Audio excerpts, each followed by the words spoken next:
InsyaAllah kita meneruskan kajian hadis kita pada hadis yang ke-17 di bawah tajuk berekonomi dalam kehidupan.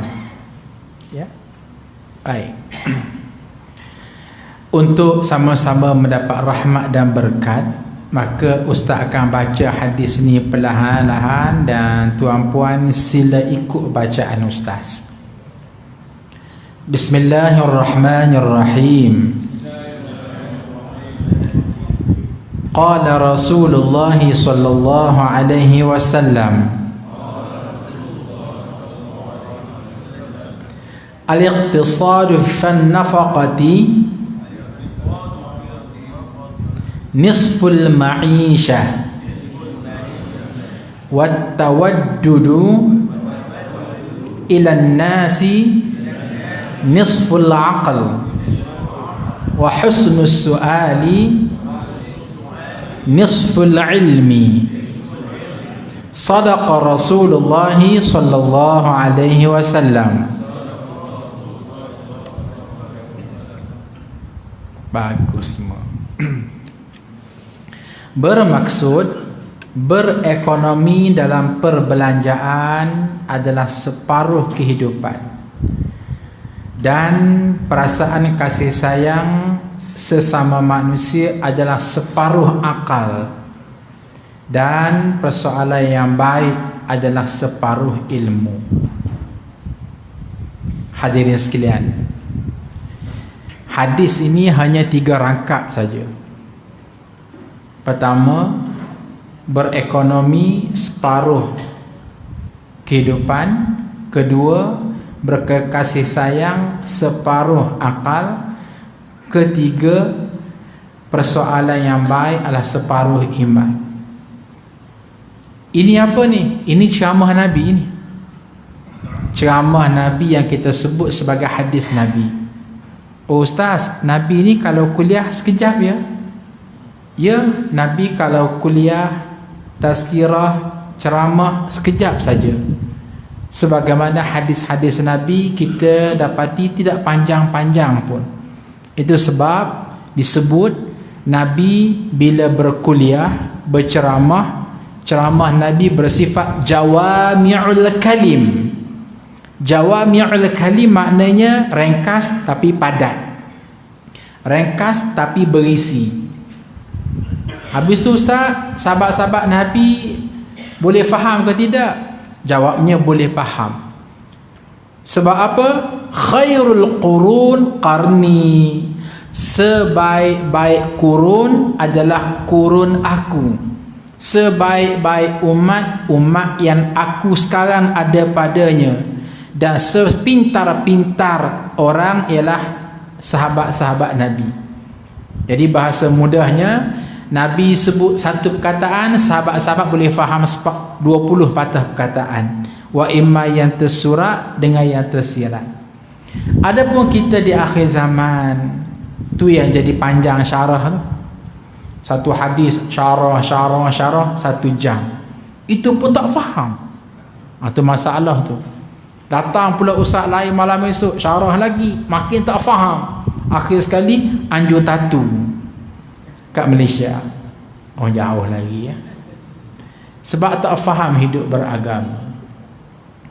Jadi pada hadis ini nak kita yang hidup di akhir zaman terpaksalah kita buat satu elaboration, penghuraian. Pertama, Nabi kata al-iqtisad fi nafaqah nisful ma'ishah. Beriktisad dalam nafaqah adalah separuh kehidupan. Tuan-puan, Nabi sebut perkataan iqtisad. Asal perkataannya bahasa Arab. Datang ke Malaysia, maka juga disebut dengan perkataan iqtisad, cuma qaf tu ditukar kepada kaf, K. Maka Malaysia ataupun orang Malaysia sebut iktisad. Tuan-puan biasa dengar tak perkataan iktisad negeri Selangor, iktisad negeri Pahang, iktisad negeri Kelantan, majlis iktisad. Asalnya iqtisad, ambil daripada hadis ini. Perkataan iqtisad itu sendiri diambil daripada roots, kata dasarnya ialah qasada. Dalam surah Luqman Allah menyebut waqsid fi masyik waghdud min sautik fa inna ankar al-aswati al-sautul hamir. Waqsid fi masyik, kamu mesti iktisad bila berjalan. Apa maksud qasada? Tentu hala tuju yang jelas. Maka bila Nabi kata kamu mesti al-iqtisad fin nafaqah. Okey, wahai umatku, baik lelaki baik perempuan, tiba masa kamu nak berbelanja kat Jaya Batu Cave, biar direct to the point, maka kamu dikehendaki supaya beriktisad. Apa itu iktisad? Direct to the point, jelas. Aku ni nak pergi ke mana? Nak pergi ke Jaya Batu Cave. Nak beli apa? Ada 10 item yang aku nak beli. Barangan dapur, gula, apa dia, garam, susu, kicap, apa lagi, cuka. Baik, itu jelas 10 item.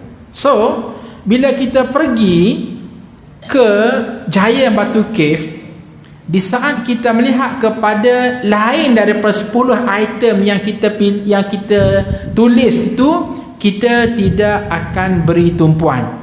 Masuk Batu Cave, tengok, wah ini jualan murah, apa dia, jualan akhir tahun, tudung Nilofa.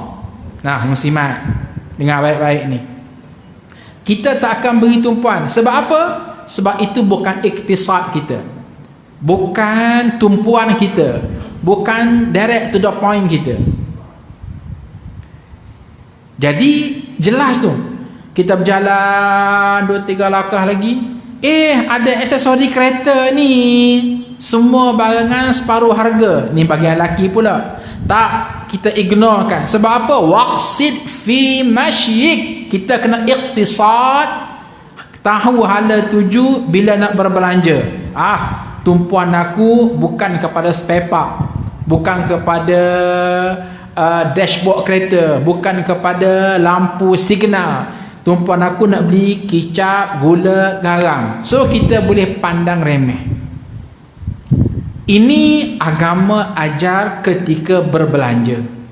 Dengan arti kata lain, kalaulah semangat ini kita tak bawa dalam kehidupan kita, itu yang pergi Jaya 3 jam tu. Selangkah paling kanan, lekat kat situ 10 minit. Tak beli pun, pandang kanan, pandang kiri, sentuh kanan, sentuh kiri. Jalan 2-3 langkah, wah tengok pula stationery, paling kanan, paling kiri, sentuh kanan, sentuh kiri. Nak beli ke tak nak beli? Nak beli ke tak nak beli? Kenapa tak nak beli? Tak ada kepentingan pun. Kenapa rasa nak beli? Sebab macam murah je. Ini manusia yang tidak ada iktisad dalam berbelanja. Tapi kalau mindset dia ada iktisad, wah ini stationery ni, bayangkan marker pen 10 dapat 100, RM10 dapat 100 marker pen. Tak, itu bukan waqsid fi masyik, itu bukan al-iqtisad fi nafaqah. Jadi hadirin sekalian, bila semangat ini kita bawa dalam kita berbelanja, maka apa jadi? Pertama sekali, kita pergi ke shopping complex, direct to the point, cepat dan ringkas. Kita boleh jimat masa. Yang kedua, kita juga boleh jimat wang. Dan hal ini diajar oleh Nabi SAW. Nah, maka yang terbaik apa dia? Yang terbaik, silalah tulis dulu dalam buku kecil, buku 555 tu. Ada lagi tak buku 555 sekarang? Ada lagi ya? Nah, tulis aku nak pergi ke Mid Valley, nak beli 15 perkara. List down kan. Tumpuan kita kat situ. Tengok benda lain, ignorekan. Sebab apa? Al-iqtisad fin nafaqah.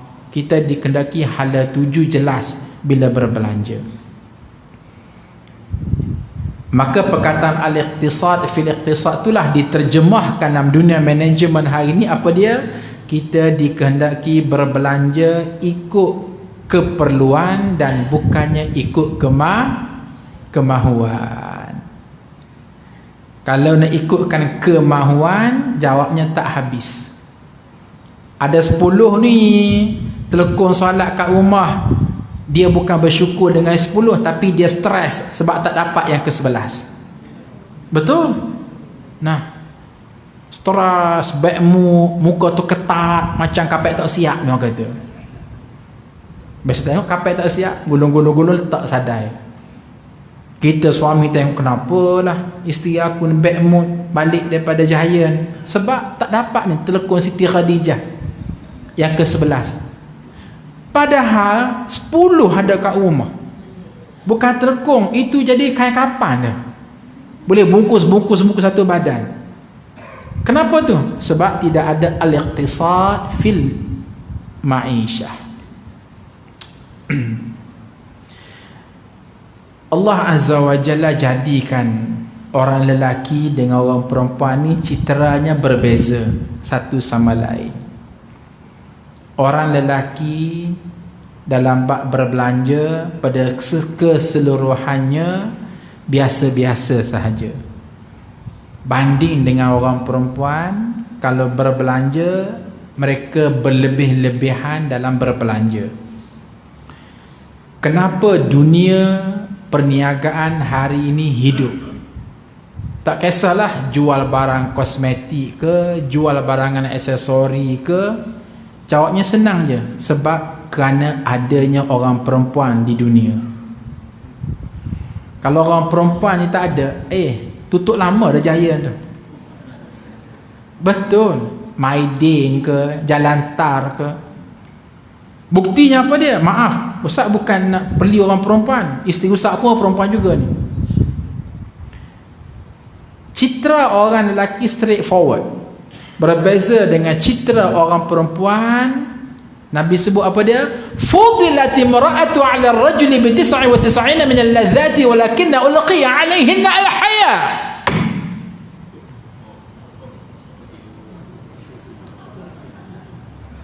Kenapa gelap?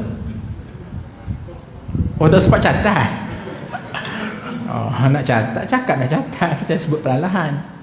Nabi sebut fudilati mar'atu 'ala ar-rajuli bi 99 min al-ladhati walakin ulqiya 'alayhinna al-haya'u. Dilebihkan cita rasa orang perempuan, kehendak orang perempuan, nafsu orang perempuan, serakah orang perempuan 99 kali ganda banding dengan orang lelaki 99 minal ladzat. Walakinna, tapi Nabi juga sebut akan tetapi ulqiya alaihinna, dicampakkan kepada si perempuan tersebut al-haya, perasaan malu. Dek perasaan malu itulah yang menjadi penghias dirinya. Dek perasaan malu tu menyebabkan dia ada handbrake. Kok kita sembang bab belanja tadi, dia ada handbrake nak belanja setara mana.